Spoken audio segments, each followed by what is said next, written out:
chaîne de Mathématiques Sciences. Dans cette toute nouvelle vidéo pour les premières en spécialité mathématiques, je vous propose d'aborder la dernière fonction de référence de cette année, enfin les dernières fonctions de référence de cette année, à savoir les fonctions trigonométriques. Alors, fonctions trigonométriques, pour aborder en fait les fonctions trigonométriques, il va falloir d'abord qu'on fasse un petit peu de repérage, un petit peu de géométrie dans un premier temps. Ok, donc, faire un petit peu de géométrie, on va un petit peu apprendre à se repérer ici dans un cercle trigonométrique, c'est-à-dire à placer des points, tout simplement. Une fois qu'on a compris déjà comment on place des points sur un cercle trigonométrique et comment que ça marche, de là, on va pouvoir définir deux nouvelles fonctions, qui sont les fonctions trigonométriques, à savoir la fonction sinus et la fonction cosinus, ok, qui va nous permettre après de faire un certain nombre de manipulations.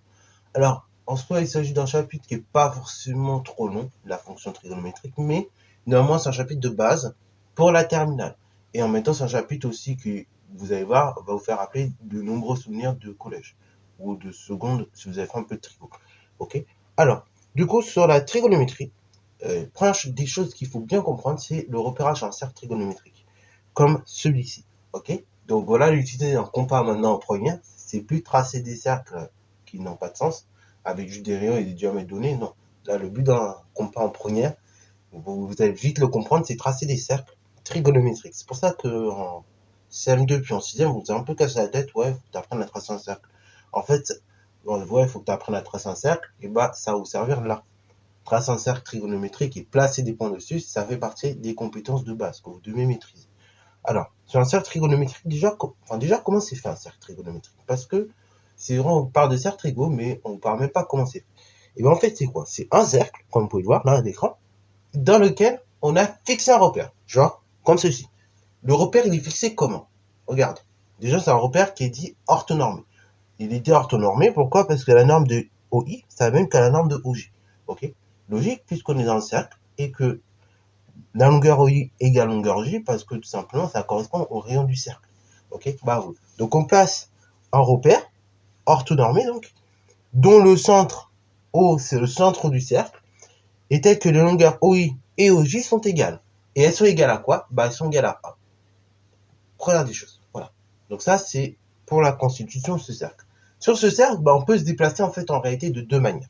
Soit on peut tourner dans ce sens-là, donc dans le sens inverse des aiguilles du montre. C'est ce qu'on appelle, nous, en mathématiques, le sens horaire. Vous vous rappelez peut-être de ça, j'avais parlé vite fait de ça en 4e ou en 3e, au niveau des rotations. Bon, ce sens-là, qu'on appelle le sens horaire, enfin le sens anti-horaire, pardon, et c'est aussi égal au sens trigonométrique. C'est le sens que la plupart du temps on va utiliser pour faire la trigonométrie. Le sens trigonométrique, c'est le sens anti-horaire, c'est le sens donc utilisé par exemple pour les carrefours giratoires, ok, alias et ronds-points, donc pour faire simple. Carrefour giratoire, et vous remarquerez que en fait on tourne dans le sens anti-horaire, dans le sens trigonométrique, c'est-à-dire dans le sens inverse des aiguilles du monde, c'est-à-dire qu'on va de la droite vers la gauche, ok. On part de la droite en bas du panneau si vous voulez, et après on remonte vers la gauche, en haut du panneau, ok. Donc dans ce sens-là. Après le deuxième sens, c'est le sens donc tout simplement horaire. Donc là c'est le sens contraire. C'est le sens qui n'est pas utilisé nous en trigo, c'est le sens donc qu'on appelle indirect aussi, ok. Donc là sens direct, c'est le sens anti-horaire, donc sens trigonométrique, et sens horaire, c'est le sens inverse, donc le sens indirect, ok. Ça, il faut bien comprendre parce que ça nous aide à placer justement des points sur un cercle trigonométrique. Vous vous rappelez peut-être de la formule pour calculer le périmètre d'un cercle. Le périmètre d'un cercle, on vous a cassé la tête aussi là. Ça, c'est pareil, ça fait des trucs, on vous casse la tête depuis la primaire jusqu'en 3e environ. Pourquoi on casse la tête à apprendre le périmètre d'un cercle? C'est parce que là, ça va bien nous servir et on va mieux comprendre pourquoi. Un cercle, son périmètre, il y a deux manières de le calculer. Soit vous prenez le rayon, vous multipliez par 2 et vous multipliez par pi. La méthode de la 2 pi r. Donc 2 fois pi fois r.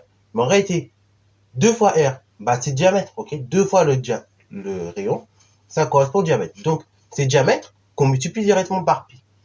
Et donc, en fait, le cercle, le périmètre d'un cercle, soit vous notez 2 pi R, ou soit vous notez diamètre fois pi. Donc, en fonction du rayon, ce sera plutôt 2 pi R, 2 fois pi fois R. Et donc, le périmètre d'un cercle entier, 2 rayons 1, ok, c'est pi, ok. Et donc, c'est pour ça qu'on vous dit qu'on part d'un cercle de rayon 1, parce que du coup, pour faire tout le tour du cercle, il suffit de parcourir une distance de pi. Donc, si je parcours la moitié du cercle dans le sens horaire, et ben, j'ai parcouru seulement pas de pi, mais pi. Et si j'ai parcouru un quart du cercle, et ben, je parcours même pas pi, la moitié de pi encore. Donc, un demi-pi, ou pi sur 2. Et après, pareil, si je parcours les 3 quarts du cercle, et ben, je parcours un demi-pi, 2 demi-pi, 3 demi-pi, ok? Et ben voilà. Là, on vient un petit peu de définir les choses, ok? Donc, du coup, bah là, maintenant qu'on a expliqué un petit peu comment ça marche, je vous propose, à votre tour, de placer pi sur 2 et 3 demi-pi, et 3 pi sur 2, ok? Donc là, je vous laisse mettre la vidéo en pause, et ensuite, on va tout simplement corriger. Sur ce, donc, correction. Alors là, ici, pareil, on va se baser dans le sens horaire, dans le sens anti-horaire, dans le sens trigonométrique, ok? Sens direct, donc, on veut placer pi sur 2. Vous savez que, donc là, pareil, chose qu'il faut bien comprendre, c'est que quand on veut placer un réel, ok, n'importe quel, pi sur 2, 3 pi sur 2, pi sur 5, et etc., et ben, on va toujours partir ici, ok? On part d'ici, et après, je tourne comme ça, ou bien comme ça, ok? Quand je plaçais des nombres positifs, pi sur 2, pi sur 3, etc., donc des nombres positifs, on va tourner dans ce sens-là. Et quand je plaçais des nombres négatifs, ce qu'on verra dans la prochaine vidéo, parce que là, je vais vous entraîner bien là-dessus, et ben, on va partir dans ce sens-là, ok? Parce que, encore une fois, on peut tourner dans les deux sens. Donc, on part du point I, et après, et ben, je tourne jusqu'à arriver ici à pi sur 2. Donc, pi sur 2, ben, on l'a dit, un cercle entier, donc c'est pi, la moitié, c'est 2pi, un cercle entier, le périmètre. La moitié, donc, c'est tout simplement pi, et donc, la moitié, c'est pi sur 2. Donc, du coup, on avance jusqu'à arriver au quart, en gros, et le quart du cercle, c'est ici. Donc là, on a placé notre premier point que je nommais A, donc qui est égal à pi sur 2. Ensuite, donc A, ou bien on va noter pi sur 2. Ensuite, on demande de placer 3 pi sur 2. Et bien, regardez. Là, j'ai parcouru pi sur 2. Après, si je continue, je parcours 2 pi sur 2, donc pi. Et après, si je continue encore un petit peu, là, je parcours 3 pi sur 2. Donc 3 pi sur 2, il est symétrique. Alors justement, si on continue notre parcours comme ça, et ben on va arriver à 2 pi. Après, on va arriver donc à 5 pi sur 2. Et donc, là, vous avez compris, mais en fait, sur ce cercle-là, ce qui va être particulier, et ce qui va nous permettre, et donc là, c'est pour ça que vous allez mieux comprendre après les fonctions. C'est pour ça qu'il faut d'abord passer par le cercle trigo pour comprendre les fonctions trigo. Et ben, ce qui va être particulier sur le cercle trigonométrique, c'est que plusieurs points, en fait, vont pouvoir se chevaucher. Tous les points qui sont définis de la façon suivante, c'est-à-dire donc k fois 2pi, et ben, il va avoir la même position que le point, donc 0, 2pi, etc., etc. Ok, tous les points comme 0, 2pi, 4pi, etc., ils vont avoir la même position.